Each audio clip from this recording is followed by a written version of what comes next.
temas de bienestar animal para todos aquellos interesados en publicar al respecto. Bueno, sin más, por el momento vamos a dar paso a lo que es a la primera conferencia del segundo Congreso Internacional de Ciencias Interdisciplinarias de Bienestar Animal, organizado por la Facultad de Derecho de la Benemérita Universidad Autónoma de Puebla, así como por la Facultad de Derecho y Ciencias Sociales de la Universidad Michoacana de San Nicolás de Hidalgo. Mi nombre es Alejandra Reyes Ortiz y los acompañaré en la moderación de esta conferencia. Con el fin de recibir sus preguntas para el conferencista, se les informa que el chat de la presente transmisión se encontrará abierto. Con nosotros se encuentra el doctor Iván Darío Ávila Gaitán, quien nos presenta la ponencia de especismo y antropoder, conceptos claves para el enfoque interespecie.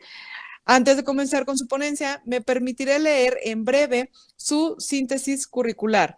El doctor Iván Darío Ávila Gaitán es doctor en Filosofía de la Universidad de los Andes, magíster en Filosofía y en Estudios Culturales de la misma universidad, postdoctorado en Filosofía con la Universidad de San Buenaventura, investigador en el área de Estudios Críticos de Animales, politólogo de la Universidad Nacional de Colombia.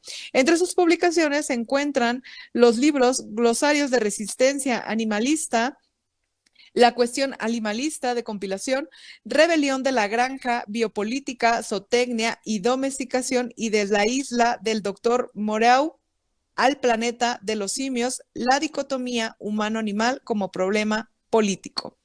Es especialista en ética política y derecho animal, ecología política, biopolítica y estudios críticos de animales. Actualmente integra el Comité de Ética del Instituto Distrital de Protección y Bienestar Animal en Bogotá, Colombia, y dirige el Centro de Investigación y Formación de Estudios Críticos Transdisciplinarios. Doctor Iván, le recordamos que tiene 50 minutos para su ponencia, para posteriormente pasar con 10 minutos de preguntas y respuestas. Cierro el micrófono y cedo el uso de la voz.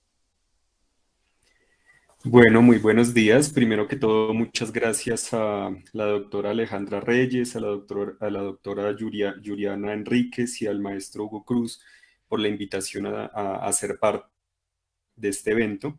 Y también, por supuesto, muchas gracias a las facultades de Derecho de la Benemérita Universidad Autónoma de Puebla y de la Universidad Michoacana de San Nicolás de Hidalgo. Por haber organizado este encuentro y haberme invitado a participar en él. Bueno, efectivamente yo tengo preparada una presentación que se titula Especismo y Antropopoder, conceptos clave para el enfoque interespecie, y me gustaría partir de lo que es el enfoque interespecie. Bueno, aquí aprovecho para contextualizar un poco esto del enfoque interespecie y también los conceptos de especismo y antropopoder. Este enfoque y estos conceptos son parte de un desarrollo académico, pero también político de muchos años, de más de una década. De hecho, el año pasado publiqué con una colega de Argentina que se llama Anaí Gabriela González un pequeño libro que justamente la doctora Alejandra acabó de mencionar, titulado Glosario de Resistencia Animal o Animalista. Aquí se los muestro en pantalla. Es un libro bastante corto, pues justamente es un glosario, tiene también un sentido de algún modo pedagógico, pero es un libro que aunque es corto, recoge justamente varios de los planteamientos que hemos desarrollado Anaí y yo durante muchos años, de manera conjunta, pero también individualmente. Y aparte de este libro, este año saldrá más o menos para octubre, todavía no tenemos una fecha exacta, pero más o menos para octubre saldrá otro libro que es una compilación de textos sobre la cuestión animal, traducidos del francés al español. Yo voy a hacer, pues estoy haciendo la compilación, voy a hacerle una presentación al libro y allí voy a incluir un texto precisamente sobre el enfoque interespecie. Entonces, ¿por qué menciono ambos libros? Porque en este último libro que está próximo a salir, me enfoco en lo que es el enfoque interespecie, valga la redundancia, Y en el glosario de resistencia animal o animalista aparecen estos otros dos conceptos que yo creo que son claves para entender lo que es el enfoque interespecie, que son los conceptos de especismo y antropopoder. El concepto de especismo, tal y como lo hemos desarrollado de manera individual y conjunta, Anaí y yo. Entonces hago esa aclaración, contextualizo un poco. Y también cabe añadir que esto del enfoque interespecie no es solo una elaboración académica, sino que es una elaboración que ha surgido de manera colectiva, que ha sido construida de manera colectiva, aquí en Colombia sobre todo, y que está muy ligada a lo que aquí en Colombia se conoce como el movimiento animalista del Valle, que tiene algunas personas digamos, en posiciones de representación política, y particularmente esta idea del enfoque interespecie, que inició como un enfoque de ética interespecie, digamos que le dio forma inicialmente un concejal de la ciudad de Cali, aquí en Colombia, que se llama Terry Hurtado. Pero pues obviamente Terry Hurtado es una de las caras visibles, pero se trata de un movimiento animalista bastante amplio que ha estado incidiendo en la elaboración de políticas públicas, y por lo tanto esta elaboración académica del enfoque interespecie es de algún modo a posteriori. Es decir, ya hay algunos avances de implementación del enfoque interespecie, de transversalización del enfoque interespecie en algunas políticas públicas. Y pues ahorita en esta publicación que les comento que va a salir, que está próxima a salir, que va a salir próximamente, pues lo que voy a hacer es justamente asentar parte de lo que ya en la práctica se ha avanzado, y también obviamente aportar algunos elementos que a su vez retroalimenten la práctica.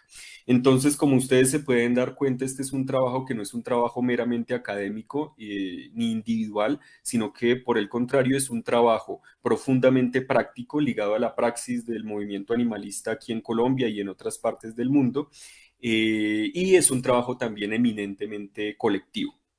Bueno, dicho esto, entonces, ¿qué sería el enfoque interespecie? Ya para entrar en materia, ¿qué sería el enfoque interespecie y por qué son tan importantes los conceptos de especismo y antropopoder? Que repito, ustedes pueden encontrar en el glosario de resistencia animal o animalista, y en otros textos afines que preceden esa publicación. Bueno, el enfoque interespecie yo diría que tiene como principal característica, o como principal y primera característica, que parte del reconocimiento de la coexistencia y de diferentes tipos de relacionalidad entre individuos pertenecientes a diversas especies. Acá acabo de decir algo un poco complejo, es decir, complejo o abigarrado, tiene bastantes elementos, entonces voy a intentar desglosar esto que acabo de decir, esta afirmación. Repito, el enfoque interespecie tiene como punto de partida el reconocimiento de la coexistencia y de diferentes tipos de relacionalidad entre individuos pertenecientes a diferentes especies o a diversas especies. O a múltiples especies. Aquí hay varios elementos importantes. El primero, el de la coexistencia. Me voy a enfocar en cada uno. Está primero el elemento de la coexistencia, luego el elemento de los diferentes tipos de relacionalidad, luego el elemento individual, hablamos de individuos, y de individuos, por último, pertenecientes a diversas especies o a diferentes o a múltiples especies. Entonces, si ustedes se percatan, las especies aparecen hacia el final. Antes tenemos un conjunto de conceptos que nos permiten entender la complejidad justamente de lo que es el enfoque interespecie. Empecemos entonces por la parte de la coexistencia. El enfoque interespecie reconoce en primer lugar la coexistencia. Cuando hablamos de coexistencia nos referimos, por supuesto, a la coexistencia en términos sociales, y sobre todo para el caso de los animales que son animales sociales, porque no todos los animales son animales sociales. Entonces, claro, hay una coexistencia en términos de los diferentes animales sociales que entran en contacto en determinado momento histórico y en determinado contexto, pero la coexistencia va más allá de eso. El reconocimiento de la coexistencia es un reconocimiento también en términos biológicos. El enfoque interespecie parte también de la idea entonces de que los vivientes somos, como diría Lynn Margulis, una famosa bióloga que yo creo que en muchos sentidos partió la biología en dos y sobre todo la biología evolutiva en dos, con su teoría de la endosimbiosis serial y la simbiogénesis.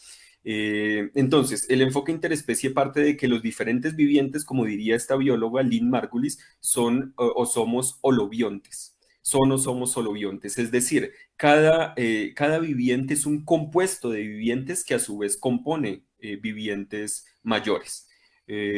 O en otras palabras, cada cuerpo es un compuesto de cuerpos que compone cuerpos mayores. Esto de entrada también tiene cierto tinte ecológico, que es una de las características asimismo del enfoque interespecie. El enfoque interespecie, en contraste con otras perspectivas animalistas o particularmente antiespecistas, no se opone a los aportes provenientes de la ecología y de los movimientos ecologistas, es decir, de la ecología como ciencia en su multiplicidad y de los aportes de los movimientos ecologistas también en su multiplicidad, sino que el enfoque interespecie intenta acoger introducir elementos también provenientes de la ecología y del pensamiento ecologista, la ecología como ciencia y el ecologismo como, como movimiento político, social y con dimensiones obviamente éticas muy fuertes. Entonces, esto de la coexistencia tiene que ver también con el reconocimiento de que cada viviente es un compuesto de otros vivientes o cada cuerpo es un compuesto de otros cuerpos y que a su vez compone cuerpos mayores. Claro, ¿mi cuerpo qué es? Mi cuerpo es un conjunto de células, es un conjunto, por ejemplo, de bacterias. Las bacterias componen mi cuerpo, es decir, yo soy entre comillas, mis bacterias. Las bacterias de la flora bacteriana, por ejemplo, son fundamentales para los seres humanos. Entonces, se trata de reconocer esa multiplicidad. Cada viviente a su vez es una multiplicidad, es un conjunto que funciona de manera relativamente coherente, pero en donde esas partes que configuran el conjunto también tienen una relativa autonomía. Claro, las bacterias también tienen una relativa autonomía. Las bacterias son parte de mi cuerpo, son fundamentales para mi cuerpo, pero las bacterias tienen también una relativa autonomía. Tan es así que prácticamente algunos vivientes que componen mi cuerpo se pueden independizar, pueden tomar su propio rumbo, que a veces pasa, y ahí es cuando en parte pues surge lo que llamamos, por ejemplo, enfermedad, ¿no? La enfermedad, que es una suerte, muchas veces implica una suerte de rebelión de esos cuerpos que componen mi propio cuerpo. Entonces, cuando hablamos de coexistencia, hablamos también de eso, no simplemente que los seres humanos nos relacionemos socialmente con otros animales sociales, sino que a su vez biológicamente cualquier viviente es un compuesto de otros vivientes y compone vivientes mayores, hasta llegar al sistema Tierra, ¿no? Justamente Lynn Margulis también está muy asociada a la hipótesis o a la teoría Gaia, que nos dice que la Tierra debe considerarse como un gran sistema. Se habla del sistema Tierra compuesto por diferentes vivientes y también obviamente por elementos inorgánicos. De ahí justamente, o una vez más, repito, este enfoque, el enfoque interespecie, también introduce elementos ecológicos y del ecologismo asociados al movimiento ecologista de manera muy fuerte. Pero también podríamos hablar de la coexistencia que implica relaciones transversales entre especies, es decir, ciertos espacios de indistinción entre las especies, que tienen que ver también con los fenómenos tiene que ver también esto con los fenómenos coevolutivos que asimismo ha contribuido a teorizar y a pensar muy bien Lynn Margulis, autoras como Lynn Margulis. Es decir, la menciono a ella porque es el gran referente, pero pues obviamente aquí hay un conjunto de autores y autoras bastante amplio. Pero ¿a qué me refiero cuando digo que también hay que pensar esas relaciones transversales que implican cierta indistinción entre las especies? Me refiero a, por ejemplo, los intercambios en términos de material genético. En esa larga historia de coevolución entre los seres humanos y los perros, por ejemplo, al día de hoy sabemos que los seres humanos, genéticamente hablando, tenemos mucho de perro. como efecto de esa relación de largo aliento de coevolución. Pero los perros también, genéticamente hablando, tienen mucho de ser humano. Entonces el enfoque interespecie también asume esa cuestión con mucha fuerza. Las especies no se deben considerar como esferas de manera discreta, separadas entre sí, sino que las especies tienen siempre límites borrosos y tienen límites borrosos justamente por la larga historia de coevolución en donde a su vez lo biológico empieza a hacerse, no solo la diferencia entre especies empieza a hacerse difícil de distinguir, de delimitar, sino que también la diferencia entre lo biológico y lo social se hace en buena parte indistinguible o indiscernible, difícil de delimitar. Pero también entonces el enfoque interespecie tiene en cuenta ese elemento. Hay intercambios a nivel biológico que a su vez implican intercambios, sí, sociales y diferentes formas de socialización entre individuos pertenecientes a diversas especies. Listo, hasta aquí simplemente hemos hablado de la coexistencia. Entonces, el enfoque interespecie asume la coexistencia de esa manera, de una manera muy compleja, en donde está involucrado lo social, pero también lo biológico y evidentemente lo ambiental. Todos esos elementos entran a jugar en el enfoque interespecie. Entonces, claro, cuando queremos aplicar el enfoque interespecie, alguna materia en particular, tenemos que tener en cuenta siempre esas dimensiones, la dimensión ecológica, la dimensión biológica y la dimensión social como dimensiones entrelazadas, siempre entrelazadas. Y obviamente tenemos que tener en cuenta cómo eso se manifiesta en contextos muy puntuales, porque el enfoque interespecie se levanta contra las perspectivas de carácter contra las grandes teorías, ¿no? Es decir, el enfoque interespecie es muy atento a la situacionalidad, a las situaciones particulares, en donde interactúan diferentes tipos de individuos pertenecientes a diversas especies. Entonces, esa es la parte de la coexistencia. Ahora, recordemos, no solo hice alusión a la coexistencia, sino que también hice alusión a los diferentes tipos de relación o de relacionalidad que entablan los individuos pertenecientes a diversas especies. Entonces pasemos ahora a ese segundo elemento, el de los diferentes tipos de relación o de relacionalidad. Eso no equivale a la coexistencia. Los diferentes tipos de relación o relacionalidad están relacionados con la coexistencia, pero no se reducen a la coexistencia. ¿Por qué? Porque aquí básicamente el enfoque interespecie, y esto tiene que ver también en buena parte con que el enfoque interespecie nació inicialmente como un enfoque de ética interespecie. El enfoque interespecie introduce algunos aportes provenientes justamente de la ética interespecie y particularmente del giro político que se ha hecho en el ámbito o en el campo de la ética interespecie. Y allí hay, de la ética animal, perdón. Y allí hay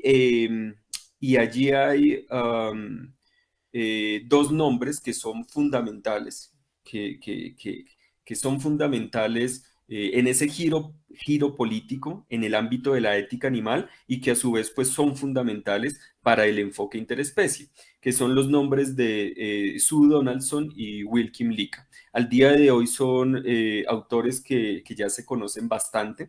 Por supuesto, pues los temas concernientes a la cuestión animal son temas digamos, que necesitan, que requieren todavía mucha más investigación, muchos más eventos como este, en fin. Pero lo que es cierto es que la cuestión animal ha experimentado eh, un ascenso, ha ido incrementando, se han ido incrementando las publicaciones, los eventos y las actividades también políticas, pues ligadas a ella, a la cuestión animal, y en ese sentido han empezado a ser conocidos autores que antes no lo eran tanto. Por ejemplo, hoy se conoce más fácilmente el nombre de Tom Regan o el nombre de Gary Francione o el de Peter Singer, y en esa misma línea pues se empiezan a conocer muchos otros nombres como justamente los de Sue Donaldson y Wilkim Lika. Bueno, Wilkim Lika, reitero, hacen parte de una suerte de giro político que se ha experimentado en el ámbito de la ética animal. Y la ética animal, lo que se conoce como el campo de la ética animal, ha estado muy marcada por una tradición anglosajona, pues muy ligada a la filosofía analítica, aunque no es la única corriente, pues esta corriente o esta escuela ha sido muy importante. Y ha sido en ese sentido muy importante también el aporte de lo que se conoce como la escuela de Oxford, a la que están ligados justamente autores como Peter Singer, Tom Regan, Andrew Lindsay, Richard Ryder, que es quien por primera vez, que es quien acuña el concepto de especismo, por primera vez habla formalmente de especismo.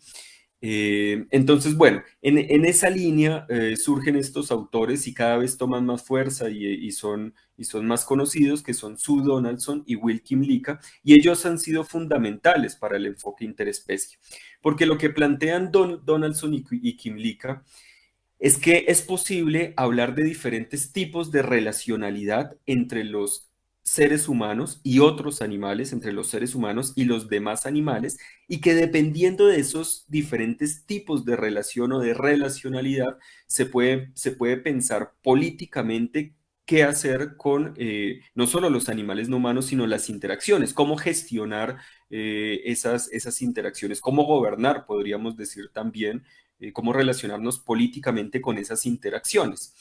Entonces, es muy importante el aporte de Donaldson y Kymlicka, porque Donaldson y Kymlicka nos dicen cosas como la siguiente. Pensemos en tres tipos de relaciones entre los seres humanos y los demás animales. Relaciones fuertes, relaciones muy fuertes, relaciones más bien intermedias y relaciones muy débiles. Las relaciones fuertes son las relaciones que entablamos los seres humanos con aquellos animales que a menudo son denominados domesticados. Sí, por supuesto, cuando pensamos, por ejemplo, en un perro, en un gato, que son animales típicamente domesticados, pues sabemos que los seres humanos tenemos relaciones muy fuertes con ellos. Entonces, para Donaldson y Kymlicka, para estos autores, para este autor y esta autora, la domesticación no simplemente, ojo con esto, no es simplemente o meramente un concepto biológico que se pueda reducir a dimensiones biológicas, sino que la domesticación da cuenta de un tipo de relación, de un tipo de relacionalidad, que es una relación muy fuerte. Eh, pero también tenemos relaciones intermedias.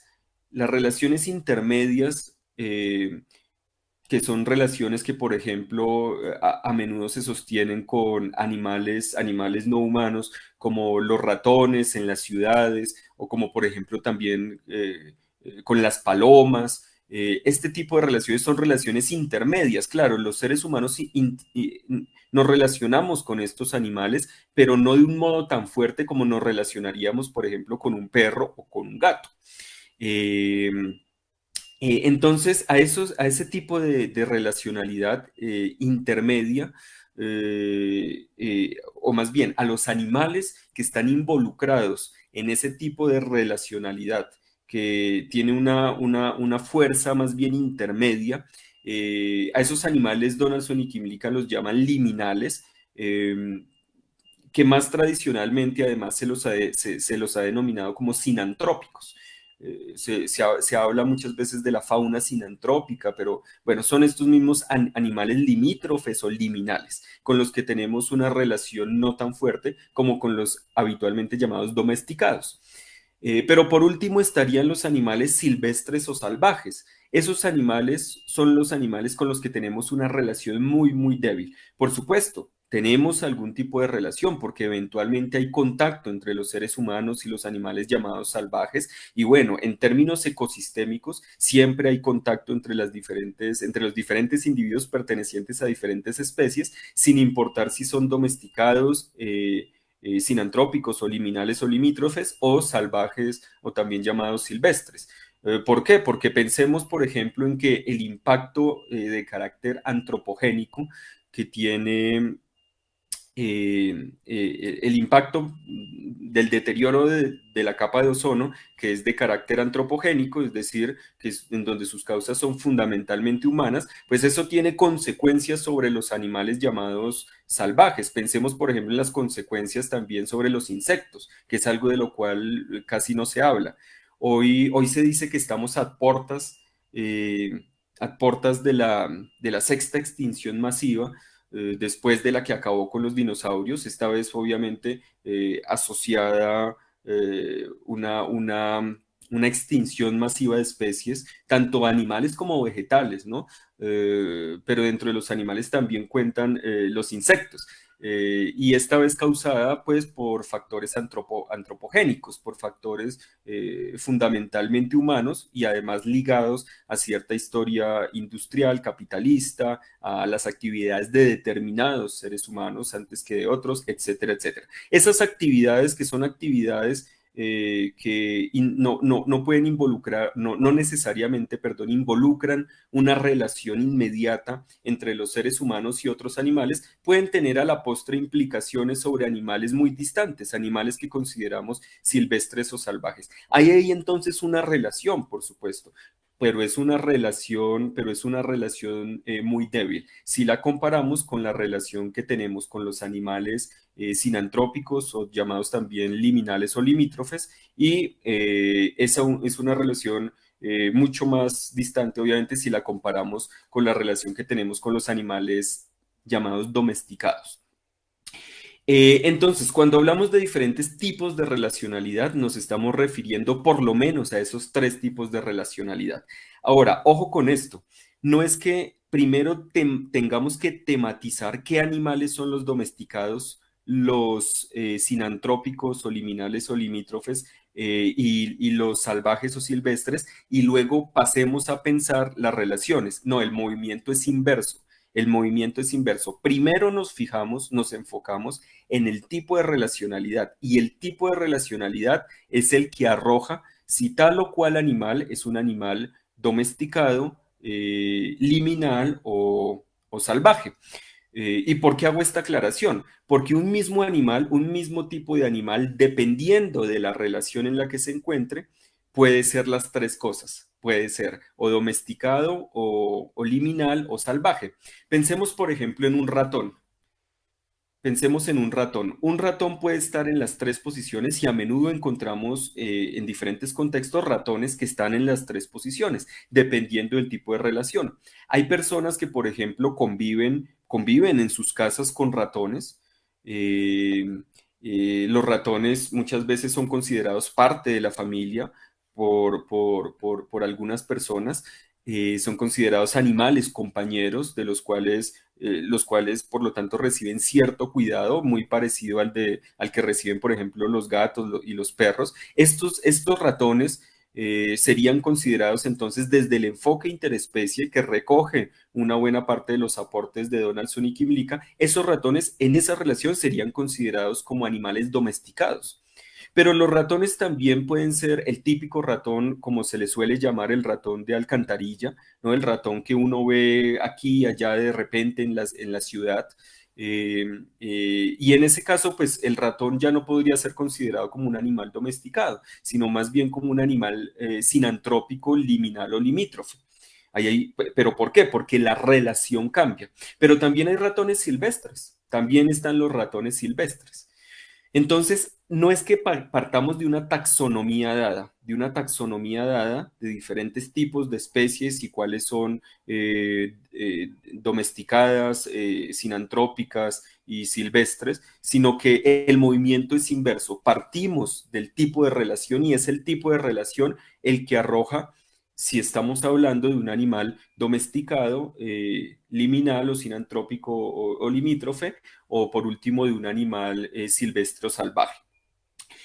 Ahora, ¿cuál es la importancia de todo esto? Esto es muy importante no solo porque nos permite afinar eh, la manera en que intervenimos los diferentes contextos en donde habitan diferentes individuos pertenecientes a diferentes especies, sino porque a su vez esto nos permite eventualmente pensar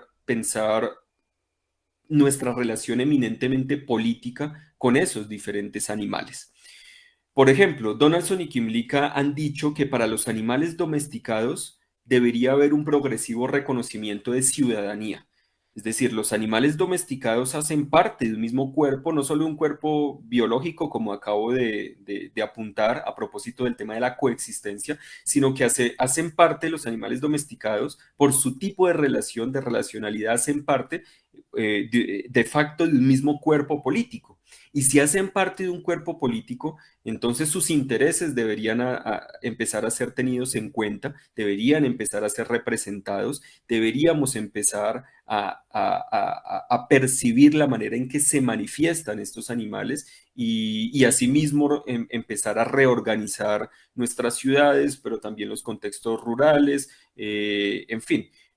Aquí obviamente este es un tema sobre el cual no me puedo extender, pero esto tiene implicaciones políticas. Es eso en lo que quiero hacer énfasis. Y lo mismo para los animales sinantrópicos, liminales o limítrofes. Por ejemplo, uno podría pensar, Donaldson y Kimlicka dicen, podemos pensar que estos animales, los sinantrópicos, liminales o limítrofes, deberían tener como mínimo un derecho a no ser estigmatizados y a permanecer, permanecer en determinado territorio sin ser masivamente asesinados, ¿no? Eliminados, que es lo que pasa muchas veces con los animales liminales. Con los animales liminales lo que se hace en muchos contextos es que se los asesina en masa, ¿no? Bueno, obviamente no, la categoría de asesinato formalmente en esos contextos no cabe, pero desde el punto de vista del enfoque interespecie diríamos que allí hay seres que tienen una vida propia, que deberían poder conservarla, pero que la pierden injustamente. Entonces, para los animales liminales o limítrofes también debería haber cierta protección de su vida, cierta gestión, porque obviamente no tienen el mismo estatus de quienes harían parte en sentido estricto de la misma comunidad política. Um, y también deberían tener, por ejemplo, el derecho a no ser estigmatizados y el reconocimiento de su contribución a las cuestiones que tienen que ver también con el ecosistema compartido. Por ejemplo, los ratones cuando están en relaciones típicamente limítrofes o liminales, muchas veces en las ciudades desempeñan un papel ecológico importantísimo. Viviendo, habitando, por ejemplo, el alcantarillado, la red de alcantarillado, hacen un papel ecológico, desempeñan un papel ecológico importante y eso a veces no se reconoce. Entonces, el enfoque interespecie también debería empezar a visibilizar, a reconocer el papel, lo que hacen y no solo lo negativo de estos animales llamados liminales, limítrofes o sinantrópicos y deberían no ser estigmatizados en el sentido de no ser vistos como invasores. Los animales liminales, limítrofes, son a menudo vistos como invasores, que son animales que atentan contra la propiedad, que cruzan los límites o ciertos límites que no deberían cruzar. Bueno, desde el enfoque interespecie deberíamos reconocer que estos animales no son invasores, son justamente animales que tienen un estatus intermedio y eso implica ciertas cosas en términos de la gestión de nuestras relaciones con ellos, pero no pueden ser considerados como plaga, como invasores y mucho menos eso no puede llevar a su exterminio. Y por último, pues tendríamos los animales salvajes o silvestres, respecto a los cuales deberíamos garantizarles la protección de sus propios ecosistemas, de sus propios hábitats, de sus propios espacios. ¿Por qué? Pues porque obviamente todas las personas que pues tenemos conocimiento de algo de ecología, sabemos que los ecosistemas sí tienen una particularidad, es que justamente se comportan como un sistema que hasta cierto punto se autoorganiza, se autorregula y autoproduce. Y eso deberíamos garantizarlo para los animales salvajes o silvestres. Eso no implica que eventualmente, obviamente, no podamos intervenir, claro. Hay casos en los que podemos intervenir en determinados ecosistemas donde habitan los animales salvajes. También es cierto que hay ecosistemas en los que habitan animales salvajes y también seres humanos y esa relación debe ser también pensada. Porque, ojo, aquí lo salvaje depende del tipo de relación. No es que los animales, por ejemplo, que están, no sé, en la selva del Amazonas, eh, sean salvajes porque está en una selva, ¿no? Habría que ver, por ejemplo, si hay una comunidad indígena que tiene una relación muy fuerte con determinados primates, pues no necesariamente esos primates van a ser considerados como salvajes, pero eso depende del tipo de relación. Entonces, no, el punto de partida no debe ser en abstracto qué es salvaje, qué es domesticado y qué es sinantrópico, que muchas veces esa es la aproximación que se hace, esa es la aproximación tradicional, sino que, repito, el enfoque interespecie obliga a partir de los diferentes tipos de relacionalidad. Bueno, qué pena, tengo que preguntar cómo voy de tiempo para saber hasta dónde puedo llegar.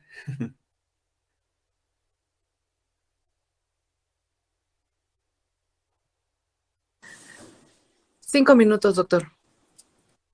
Perfecto, muchas gracias. Entonces, eh, para ir redondeando, no solo hablamos de diferentes tipos de relacionalidad, sino además de diferentes tipos de relacionalidad entablados por individuos pertenecientes a diversas especies. Y aquí entra a jugar o entra en juego otra noción que es la noción de individuo. Para el enfoque interespecie es fundamental reconocer que los animales no humanos y también los seres humanos, es decir, todos los animales somos en primer lugar individuos. Pero ¿qué se entiende aquí por individuo? A mí me gusta mucho la definición de individuo que da Alasdair Cochrane.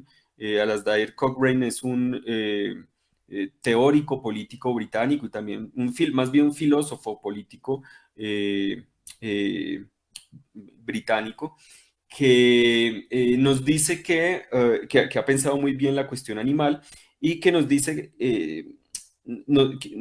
que un individuo, el individuo o el sujeto o la persona, aquí en este punto estoy utilizando estos conceptos de manera indistinta, no importa, que el individuo, el sujeto o la persona tiene la característica de que es capaz de elaborar una simulación integradora del propio cuerpo en determinado ambiente. Quedémonos con esto por ahora. Un individuo es producto de un cuerpo que es capaz de llevar a cabo una simulación integradora de ese cuerpo, del propio cuerpo, en determinado ambiente. En otras palabras, un individuo, una persona, un sujeto, desde este punto de vista, surge cuando ese individuo sabe que algo le pasa a él y no a otro. Eso es lo fundamental aquí. Entonces, lo fundamental no es la sintiencia. Fíjense que aquí hay un parteaguas, una distancia más bien, con lo que predomina sobre todo en las ciencias del bienestar animal, porque en las ciencias del bienestar animal lo que importa es la sintiencia. Yo creo que al día de hoy la máxima de las ciencias del bienestar animal siguen siendo hay que reducir el sufrimiento y eliminar la crueldad. Todo lo que implique reducción del sufrimiento y eliminación de la crueldad es positivo desde el punto de vista de las ciencias del bienestar animal. Bueno, el enfoque interespecie tiene una particularidad y es que no se contenta con eso. ¿Por qué no se contenta con eso? Porque lo fundamental no es la sintiencia. Lo fundamental no es que un ser pueda experimentar placer o dolor, pueda sentir placer o dolor. Lo fundamental es que un ser reconozca, no de manera reflexiva necesariamente, por supuesto, pero sí que dada la organización de su cuerpo, reconozca cuando algo le pasa, que algo le está pasando a él y no a otro. ¿Por qué es tan importante esto? Porque eso implica que ese ser no solo, pues por lo tanto es en sentido estricto un individuo, si tiene cierta unicidad, es como dice Cochrane, una simulación integradora del propio cuerpo en determinado ambiente, pero esa simulación tiene efectos totalmente reales, ¿no? Entonces este ser reconoce inmediatamente que algo le está pasando y por lo tanto reconoce que tiene una vida propia. Y en la medida en que tiene una vida propia, puede perderla. Claro, al día de hoy hay muchos debates sobre el tema de la sintiencia, la sensibilidad. Algunas personas, por ejemplo, plantean la diferencia entre el sensar, entre sensar y sentir. Muchos dirán las plantas, por ejemplo, sensan, no sienten en sentido estricto. Bueno, esos debates son importantes, pero no son lo fundamental para el enfoque interespecie. Para el enfoque interespecie, lo fundamental es la noción de individuo. ¿Qué seres son individuos? ¿Qué seres son capaces de reconocer, no simplemente de sentir cosas?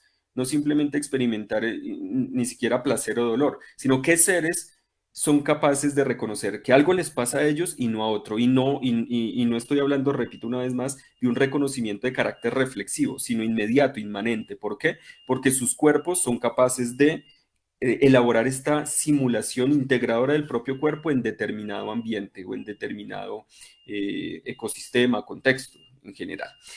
Entonces, de aquí se deduce que los animales no humanos, en tanto individuos, tienen una vida propia y por lo tanto el enfoque interespecie es afín a aquellas reivindicaciones orientadas a reconocer que los animales no humanos tienen derecho a la vida.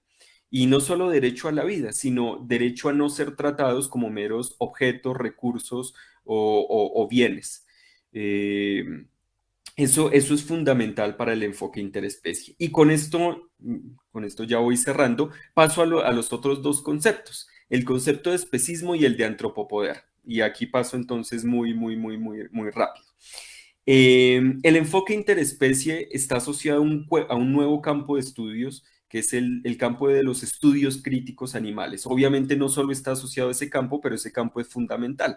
¿Por qué? Porque el enfoque interespecie ha surgido como han surgido otros enfoques ligados a otros campos de estudios. Por ejemplo, al día de hoy hablamos de enfoques como el enfoque de género o el enfoque, se habla también de enfoque étnico. Todos estos enfoques están muy ligados a nuevos campos de estudio, como los estudios de género, los estudios feministas, justamente los estudios étnicos, decoloniales, postcoloniales, etcétera, etcétera, etcétera. Lo mismo sucede con el enfoque interespecie. ¿Y cuál es la particularidad de todos esos campos de estudio y de todos esos enfoques?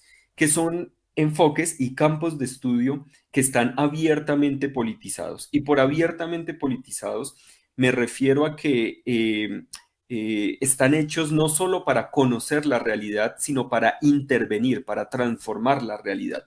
Y en ese sentido, no les interesa objetivar la realidad. En otras palabras, para el campo de los estudios, por ejemplo, de las mujeres o de género o feministas, transfeministas, queer, las mujeres o las disidencias sexuales no son meros objetos de estudio. De hecho, los propios sujetos, les sujetos que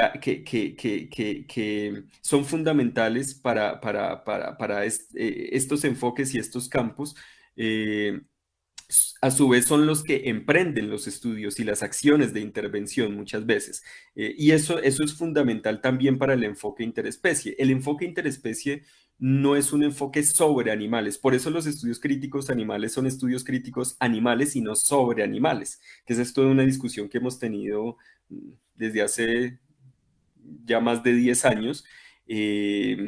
¿Y por qué no son estudios sobre animales? Porque se niegan a objetivar incluso a nivel epistemológico a los animales. Los animales son sujetos y en tanto sujetos también hacen parte de la producción de conocimiento. Y modifican activamente, hacen parte de la historia, modifican activamente los diferentes entornos, los diferentes ambientes, son copartícipes, no solo coexistentes, sino sujetos, individuos, sujetos, personas, tienen una vida y a partir de lo que hacen con su vida, intervienen en la trama relacional. Todo esto es reconocido por el enfoque interespecie. Entonces, no hay enfoque interespecie sin crítica del especismo. Así como no hay enfoque de género sin crítica de las relaciones, por ejemplo, patriarcales o heteropatriarcales, o no hay enfoque, no hay teoría queer sin una crítica de la heteronormatividad o de la heterosexualidad como régimen político, como dirían algunas autoras. Lo mismo sucede con el enfoque interespecie. No hay enfoque interespecie sin una intención de confrontar el especismo. Y aquí, ya con esto sí cierro, el especismo no se entiende como una mera forma de discriminación, que es como se suele entender. Cuando se alude al concepto de especismo, se suele decir que el concepto es discriminación con base en la especie. Desde el enfoque interespecie, el especismo es algo mucho más complejo, es todo un orden. Es un orden tecnobiofísico-social, es decir, un orden en donde intervienen elementos técnicos, biológicos, físicos y diferentes formas de sociabilidad y socialización. Y es un orden compuesto por diversos dispositivos, dispositivos como las granjas tradicionales tecnificadas, las granjas industriales, los bioterios, los mataderos, los zoológicos, todos estos son dispositivos que componen el orden especista. Entonces estamos hablando, palabras más, palabras menos, estamos hablando de una cuestión estructural que el enfoque interespecie visibiliza y pretende transformar. Y si hay algo que caracteriza el especismo, ese orden especista, es justamente la dominación animal.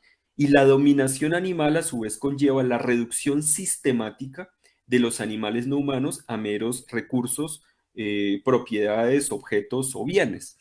Y por eso es que es fundamental entonces también el reconocimiento de la individualidad, pero entendiendo por individualidad esta simulación integradora del propio cuerpo en determinado ambiente, de tal forma que ese sujeto se hace merecedor de una vida que siente, que experimenta como propia y que no quiere perder. Y no solo que no quiere perder, sino que quiere desarrollar en determinado sentido. De acuerdo también con seres semejantes, con seres que hoy diríamos pues son de la misma especie, pero ojo, aquí la especie entonces debe reconsiderarse en esta trama compleja relacional y no simplemente verse como un concepto biológico sin más ni más.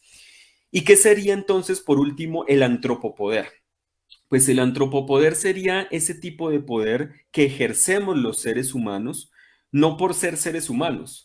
No es que ejerzamos determinado poder sobre los demás animales porque seamos más inteligentes, ¿no? Porque, o como se dice a menudo, porque seamos seres racionales o con técnica o con lenguaje o con cultura. No, eso, de hecho, eso es algo que se enfrenta desde el enfoque interespecie. Los seres humanos no tenemos habilidades extraordinarias inherentes tenemos, efectivamente, tenemos, entre comillas, cierto poder o podemos más bien ejercer cierto poder, pero por el tipo de relaciones en las que nos encontramos. En otras palabras, los diferentes dispositivos que componen el especismo, considerado como orden, no como mera forma abstracta de discriminación, sino como orden, como un orden tecnobiofísico-social y también político, porque produce y reproduce la dominación animal, esos diferentes dispositivos producen diferentes tipos de animales. Las granjas industriales y las granjas tradicionales tecnificadas producen a los animales domésticos o domesticados. Los producen corporalmente, pero también discursivamente a partir de los discursos de ciencias como la zootecnia, como la medicina veterinaria. Pero los zoológicos también producen a los animales salvajes, cierto imaginario sobre lo que es ser salvaje, por ejemplo, en contraste con lo doméstico. Y así sucesivamente, los bioterios o laboratorios de experimentación animal producen animales de laboratorio y todos estos animales son producidos sistemáticamente en función del orden especista. Claro, uno podría decir, solo los animales se producen, pero no es así. Los seres humanos también se producen en el orden, en el contexto del orden especista. El orden especista no solo produce lo animal, en términos físicos y discursivos, se modifica lo físico, pero también hay una producción discursiva, sino que también se produce lo humano. Y en ese sentido, los humanos se producen de manera diferencial. Y en la medida en que lo humano se produce, a esos seres categorizados y producidos como humanos se les otorga cierto poder, es decir, pueden ejercer cierto poder porque son producidos de determinada manera. Y cierro entonces con un ejemplo muy concreto. Ubiquémonos en el dispositivo bioterio, en el dispositivo laboratorio de experimentación animal, que es un dispositivo típicamente especista. En ese dispositivo se produce de manera evidente al animal de laboratorio. Tan es así que, por ejemplo, a determinados ratones, los llamados oncorratones, se los produce para que desarrollen cáncer y con plena conciencia de que van a morir de cáncer o van a morir de otras formas. Pero en el bioterio también se produce, por ejemplo, el investigador en tanto investigador. ¿Y por qué digo esto? Porque, por ejemplo, si cualquier persona entrara a un bioterio, entrara a un laboratorio de experimentación animal y quisiera asesinar masivamente ratones, pues no lo podría hacer. O si lo hace es visto como una persona insensible, como una persona incluso demente, loca, desquiciada, ¿no? Pero si lo hace un investigador es algo no solo legitimado, sino que incluso a veces visto como muy respetable, digno de respeto porque está sacrificando vidas, pero en función de salvar vidas y bueno, todos los argumentos que se puedan esgrimir en torno a la experimentación animal. Pero esto, ¿qué es lo que nos está diciendo? Esto nos está diciendo que ese complejo tecnocientífico está produciendo no solo el llamado ratón de laboratorio, en este caso, sino también a un ser humano lo está subjetivando y produciendo como investigador. Y en la medida en que ese ser humano se produce de esa manera a través de ese dispositivo, puede ejercer un poder, ese es el antropopoder, puede ejercer un poder sobre esos ratones. Pero eso mismo pasa con otros seres humanos en otras posiciones. Los seres humanos se producen históricamente en relación con los animales a través de determinadas técnicas, tecnologías y dispositivos en un orden que es a su vez un orden político, que es un orden especista.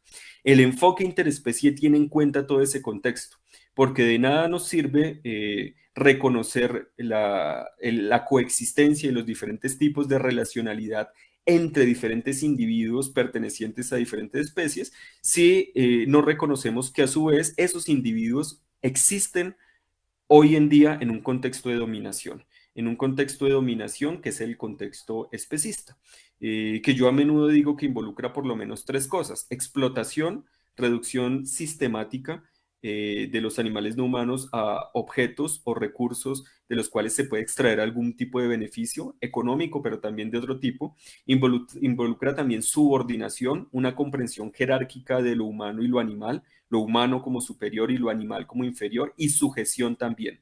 Cuando me refiero a la sujeción, me refiero a la comprensión, o más bien me refiero al proceso mediante el cual un animal queda atado a su propio cuerpo y a sus propios comportamientos en función del orden especista, como por ejemplo sucede habitualmente con las llamadas gallinas ponedoras. Las gallinas ponedoras han sido seleccionadas genéticamente, fíjense, relaciones de coexistencia, pero también en una relación muy fuerte con los seres humanos. Ahí estamos hablando de un tipo particular de relacionalidad que es la domesticidad. ¿Para qué? Para que pongan más huevos de los que habitualmente pues eh, eh, ponían, ¿no? De los que sus cuerpos incluso podían soportar. Y claro, no importa si la gallina ya no está, por ejemplo, en la granja, en una granja industrial, no importa si si se la extrae esa granja industrial y se la lleva a un santuario, en el santuario, a menos de que haya intervenciones, determinadas intervenciones quirúrgicas, ¿no? Médicas, corporales fuertes, pues esa gallina va a seguir produciendo y produciendo huevos. ¿Eso qué implica? Implica que el propio animal, en este caso, este individuo gallina, ha quedado atado a su propio cuerpo en función del orden especista. Y eso es algo muy, muy complejo y que bueno, que vemos en diferentes tipos de relaciones. También podemos pensar, por ejemplo, en los perros educados para participar en peleas de perros o en gallos, en los llamados gallos de pelea. Todos estos animales no solo han sido seleccionados en términos biológicos, sino que también han desarrollado unos comportamientos y han quedado atados a determinados comportamientos. Ellos mismos han quedado atados a sus propios cuerpos y comportamientos en función del orden especista. ¿Y esto qué nos dice? Pues que no basta con, como se dice habitualmente, liberar a estos animales de la opresión. No, la cosa es mucho más compleja.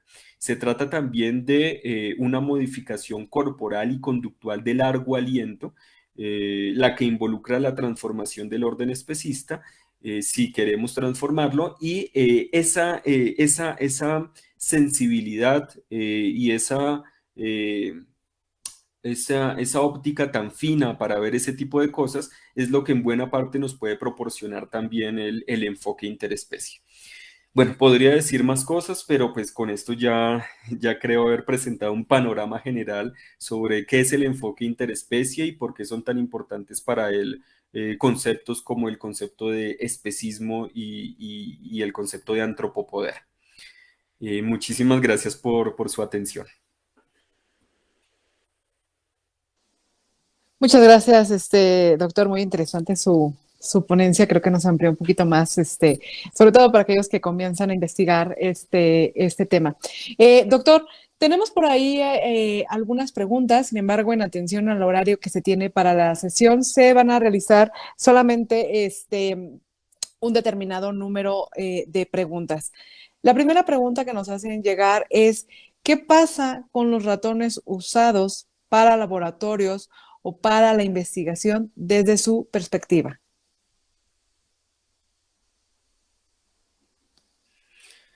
Em, el enfoque interespecie asume, como acabo de plantear, un horizonte político, que es un horizonte de carácter, en últimas es un horizonte de carácter abolicionista, porque en la medida en que determinados animales no humanos, y digo determinados animales no humanos porque no todos, son en sentido estricto individuos, es decir, tienen una vida, deben tener derecho a la vida. Y no solo derecho a la vida, sino por lo menos tres derechos, a mi modo de ver, que son los que han sido tematizados de manera clásica, que son derecho a la vida, derecho a la libertad y derecho a la integridad corporal, incluyendo la integridad física y mental.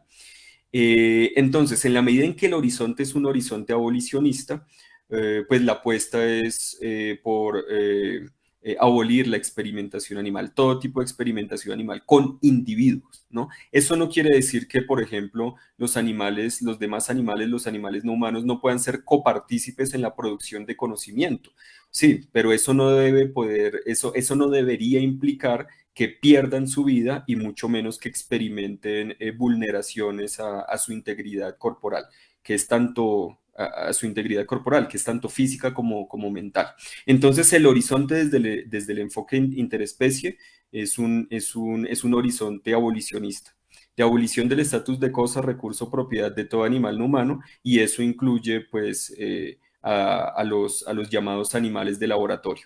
Ahora, de entrada es muy problemática la idea de animal de laboratorio, porque eso significa que la vida entera de ese animal está en función no solo de lo que ocurre en el laboratorio, sino en función de los intereses de los seres humanos y de ciertos seres humanos, ¿no? De los seres humanos que pueden acceder, por ejemplo, a determinados medicamentos. Y bueno, además que aquí hay muchas discusiones sobre la necesidad de llevar a cabo de continuar, ¿no? Con el proceso, los procesos de experimentación animal. Pero pues la alternativa obviamente es una sustitución progresiva de lo que hoy se llama los modelos animales o los llamados animales de laboratorio por modelos artificiales que a diferencia de los animales no son seres capaces de llevar a cabo esta simulación integradora de su propio cuerpo en determinado ambiente y por lo tanto no tienen una vida que defender y una vida que realizar. Ese es el horizonte desde este punto de vista. Bien, doctor, hay otra pregunta.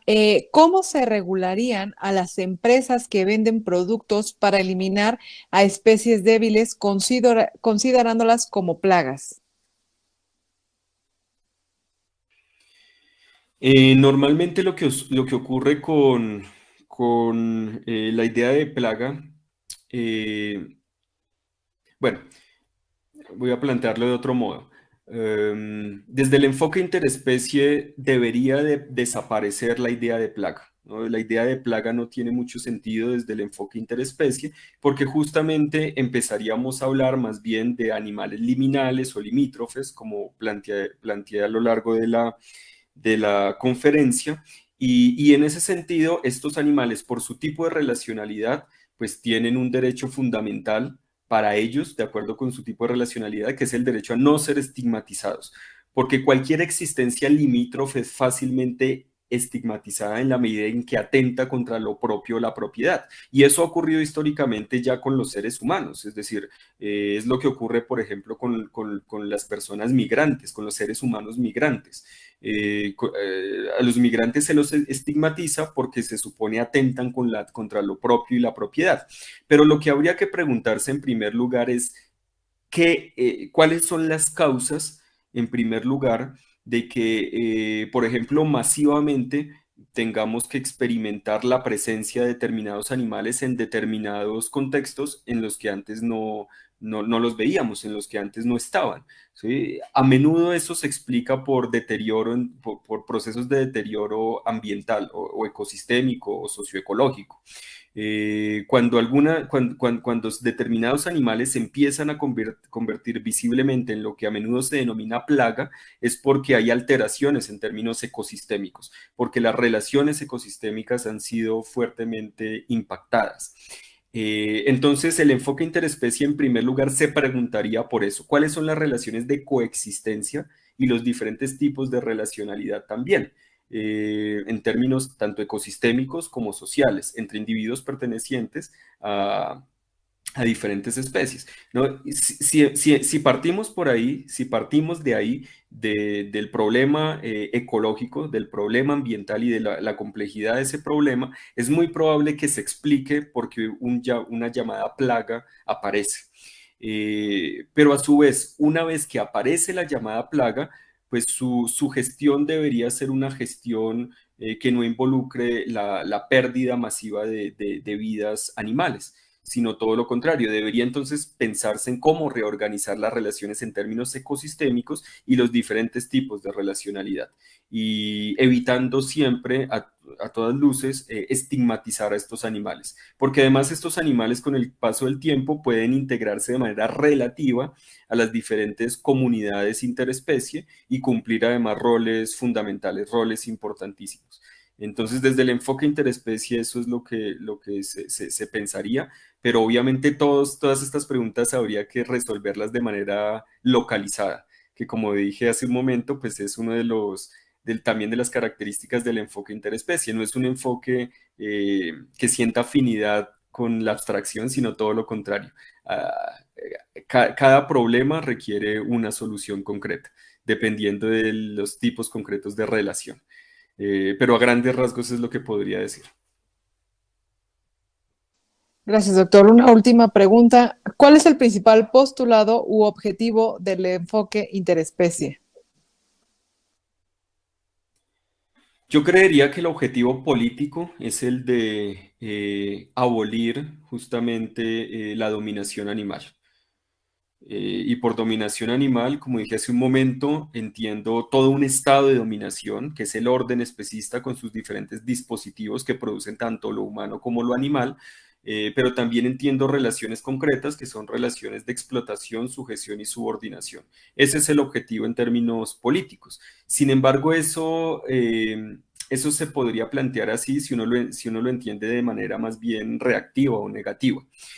Si uno lo presenta de manera positiva, pues el objetivo del enfoque interespecie es replantear las relaciones de coexistencia y los diferentes tipos de relacionalidad entre los individuos pertenecientes a diversas especies, es decir, hacer florecer mundos interespecie.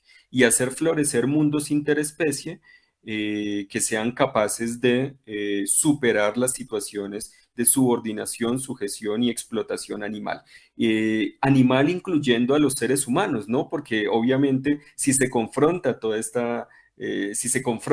estas dinámicas de explotación, subordinación y sujeción que involucran relaciones entre humanos y otros animales, eso mismo también aplica para las relaciones entre los seres humanos. Pero no solo no solo es un enfoque que se fije en lo que ocurre entre los animales, considerando a los seres humanos y a los demás animales, sino que ubica a los animales en la Tierra, ¿no? En el contexto del sistema Tierra y en general en la materialidad, y por lo tanto también es un enfoque muy afín